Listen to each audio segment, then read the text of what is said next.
Double iSmart సంబంధించి movie review అయితే వీడియోలో చూద్దాం భయ్య. ఫస్ట్ ఆఫ్ ఆల్ ఈ వీడియో కనుక మీకు నచ్చినట్టయితే కొంచెం సపోర్ట్ చేయండి. అండ్ మిస్టర్ బచ్చన్ ఫిలిం కూడా రివ్యూ పెట్టాను మన ఛానల్లో, డిస్క్రిప్షన్లోనే ఉంటుంది, పైన కార్డ్స్లోనే కనిపిస్తుంది, ఎన్నో వీడియోలోనే కనిపిస్తుంది. లేకపోతే ఛానల్లోకి వెళ్ళినా చూడండి, ఎక్కడికి వెళ్ళినా ట్రై చేయండి చూడడానికి. ఓకే, ఇక్కడ బేసిక్ స్టోరీ లైన్ గురించి మాట్లాడుకుంటే ఏమీ లేదు, ఇస్మార్ట్ మూవీ చూసినట్టు. సో దీంట్లో కూడా ఒక టైప్ ఆఫ్ స్టోరీ అయితే ఉంటుంది.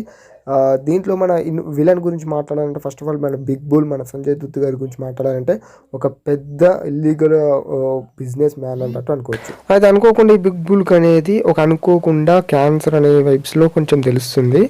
సో కొన్ని వద్దులలో చనిపోతాడని అనుకునేటప్పుడు అతని మెమోరీ, అంటే నేను చనిపోయిన పర్వాలేదు కానీ నా మెమోరీ, నా మైండ్లో ఉన్న మెమోరీ అంతా ఇక్కడ ఉండాలి అన్నట్టు అనుకొని మన ఇస్మార్ట్ శంకర్ దాంట్లోకి ట్రాన్స్ఫర్ చేయాలని అనుకుంటాడు. సో ఓకే, ట్రాన్స్ఫర్ చేశాడా లేదా, మరి ఏమైంది అనేది ఎంటప్తి మూవీ చూడాలి, మూవీ చూసి తెలుసుకోండి. అండ్ ఆ తర్వాత మన ఇస్మార్ట్ శంకర్ గారి గురించి మాట్లాడాలంటే, మన రామ్ పోతినేని గారి గురించి మాట్లాడాలంటే తన ఫ్లాష్ బ్యాక్ అనేది దీన్ని ఓపెన్ చేస్తారు. సో ఆ ఫ్లాష్ బ్యాక్ అనేది ఏంటిది అంటే వాళ్ళ మమ్మీని ఎవరు చంపారు, అలా ఎవరు చంపారు అనే దగ్గర కొంచెం ట్విస్ట్, అది మీరు మూవీ చూసినాక తెలుసుకోండి. సో ఇలా అయితే మూవీ అయితే ఉంటుంది ఎంటైర్గా. సో ఓకే, స్టోరీ పార్ట్ అయితే మొత్తం విన్నారు కదా. ఇక ఫస్ట్ ఆఫ్ ఆల్ మూవీలో సాంగ్స్ మేజర్ హైలైట్, అది కూడా నేను చెప్తున్నాను ఎందుకంటే మనం చూసిన సాంగ్స్ దాంట్లో కూడా నడుస్తాయి కాబట్టి మేజర్ హైలైట్ కొంచెం బాగానే ఉన్నాయి. అన్ని మాస్ ఎలివేషన్స్లో కొంచెం బాగున్నాయి. అండ్ పర్ఫార్మెన్సెస్ బై వాళ్ళ రోల్స్ అందరూ బాగానే చేస్తారు. వెన్ కమ్మింగ్ టు మన ఆలీ గారి కామెడీ సీన్స్ గురించి మాట్లాడాలంటే అది అంతలా అనిపించలేదు భయ్య. ఎందుకో నాకైతే అంత కనెక్ట్ కాలేకపోయినా, కానీ ఫస్ట్ హాఫ్ అనేది కొంచెం బాగా అనిపించింది. అంటే పర్టికులర్గా మన ఆలీ గారి కామెడీ అనేది ఆఫ్టర్ లాంగ్ టైం కదా మనం కామెడీ చేయడం అంత నాకు ఎక్కలేదు.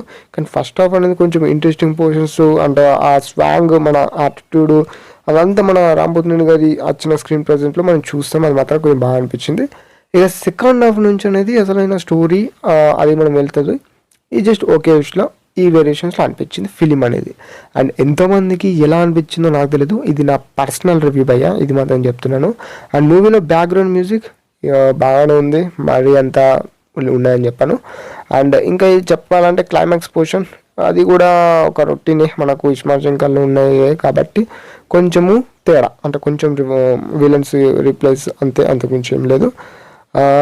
ఇంకా చెప్పాలి అంటే ఫిలిం గురించి ఇంకా మాట్లాడాలంటే when coming to heroine track గురించి మాట్లాడితే కొన్ని ఫైట్స్, చిన్న ఫైట్ సీక్వెన్సెస్ కానీ, లేకపోతే కొంచెం మన ఇస్మార్ట్ శంకర్ అంటే మన హీరోతో నచ్చే, మన హీరోయిన్తో నచ్చే కొంచెం మన రొమాన్స్ కానీ, ఈ పోర్షన్స్ బాగా ఉండి తన క్యారెక్టర్ తను జస్టిఫై చేసింది అన్నట్టు నాకైతే అనిపించింది, మన కావ్య తప్పన్ గారు. సో ఓవరాల్లీ ఫిలిం అయితే ఈ వేరియేషన్స్లో ఉంటుంది. చూడొచ్చు భయ్య, ఫిలింని మీరు వెళ్ళి చూడొచ్చు. అండ్ ఫ్యామిలీతోని కాకుండా మీరు ఫ్రెండ్స్తో వెళ్ళి ఆరామ్స్ ఎంజాయ్ చేయొచ్చు. అండ్ ఒక మంచి ఫిలిం అని చెప్తాను, మరీ అంతా అని కాదు, ఓకే అనిపించింది.